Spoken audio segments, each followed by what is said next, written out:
Hi అండి. ఒక quick snack చూద్దాం ఈరోజు. శనగపప్పు వడలు. ముందుగా నేనైతే ఇన్స్టెంట్ శనగపప్పు పిండి తీసుకున్నా.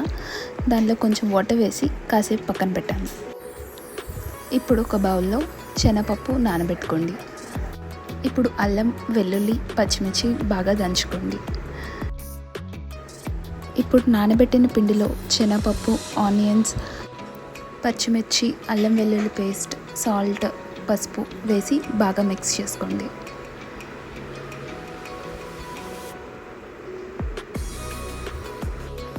ఇప్పుడు ఒక ప్యాన్లో ఆయిల్ హీట్ చేయండి. వడల్ని చిన్న రౌండ్ షేప్లో చేసి ఆయిల్లో వేయండి. రెండు వైపులు క్రిస్పీగా ఫ్రై అయ్యాక హాట్గా సర్వ్ చేయండి.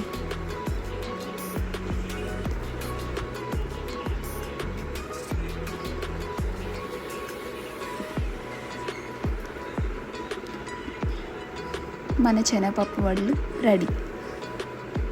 Let's eat hot. Evening cravings వడల్ లోడింగ్. మీరు కూడా ట్రై చేయండి.